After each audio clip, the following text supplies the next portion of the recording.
আলহামদুলিল্লাহ ওয়াসসালামুন আলা ইবাদিল্লাযিনা ইসতাফা আম্মা বাদ আউযু বিল্লাহি মিনাশ শাইতানির রাজীম বিসমিল্লাহির রাহমানির রহিম ওয়া মান আরাদা আন যিকরি ফা ইন্না লাহু মাঈশাতান দানকা ওয়া নাহশুরু ইয়াওমাল কিয়ামাতি আমা। সম্মানিত শিক্ষক মণ্ডলী, উপস্থিত উলামায়ে কেরাম এবং শ্রোতা মণ্ডলী, আজ আমার জন্য বড় সৌভাগ্যের বিষয় যে আপনাদের সম্মুখে যে বিষয়বস্তুর উপর কথা বলার সুযোগ পেয়েছি তা হলো কোরআনের জীবনযাপন। আপনাদের সম্মুখে যে কোরআনে আয়াত তিলাওয়াত করা হয়েছে তার অর্থ আল্লাহ তাআলা ইরশাদ করেছে, আর যে আমার উপদেশ থেকে মুখ ফিরিয়ে নেবে তার জীবন হবে বড় সংকটময়, আর কিয়ামতের দিন আমি তাকে অন্ধ করে উঠাবো। আল্লাহ তাআলা মানুষকে চোখ কান ইত্যাদি নিয়ামত দান করেছেন, অতঃপর আল্লাহ তাআলা আমাদেরকে কোরআনের মতো শ্রেষ্ঠ উপহার দিয়েছেন যা পূর্বের উম্মতগণকে দেওয়া হয়নি। এই জন্য আমাদের উপর অপরিহার্য যে আমরা যেন কোরআনের হকসমূহ যথাযথ আদায় করি। সম্মানিত সুধী, কোরআনের হকসমূহ 5টি। 1. তার প্রতি ঈমান আনা। 2. শুদ্ধ করে তিলাওয়াত করা। 3. কোরআনকে বোঝা। 4. তার প্রতি আমল করা। 5. এবং অপরকে কোরআনের শিক্ষা প্রদান করা।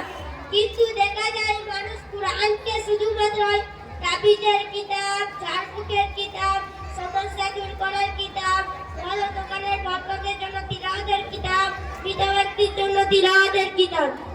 অথচ রাসূল সাল্লাল্লাহু আলাইহি ওয়াসাল্লাম ইরশাদ করেছেন, হে কোরআন ওয়ালাগণ, তোমরা কোরআনকে পেছনে ফেলে দিও না এবং শুদ্ধভাবে তিলাওয়াত করো যেমন তার হক আছে, এবং কোরআনের প্রচার প্রসার করো এবং সুন্দর আওয়াজে তিলাওয়াত করো এবং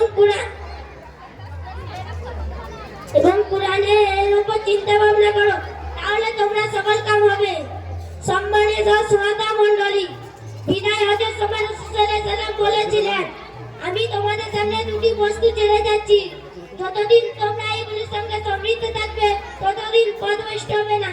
এটাই সেই কোরআন যে পথভ্রষ্ট মানুষকে সঠিক পথ দেখিয়েছে, এই সেই কোরআন যে জীবন যাপনের উত্তম পন্থা শিখিয়েছে, এই সেই কোরআন যে সত্য এবং মিথ্যার মধ্যে পার্থক্য করতে শিখিয়েছে।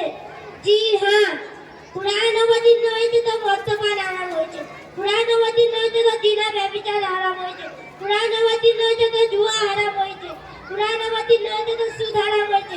কোরআন অবতীর্ণ বোঝা গেল আল্লাহ তাআলা কোরআন মাজিদকে মানব জীবনের পথ প্রদর্শক অবতীর্ণ করেছেন। এই জন্য আমাদের উপর অপরিহার্য যে আমরা যেন কোরআনের অনুযায়ী জীবনযাপন করি। যদি আমরা এরকম না করি এবং কোরআনের উপর আমল করা ছেড়ে দিই, তাহলে পার্থিব জীবন সংকীর্ণ হবে এবং মৃত্যুর পর অন্তঃপুরে উঠানো হবে।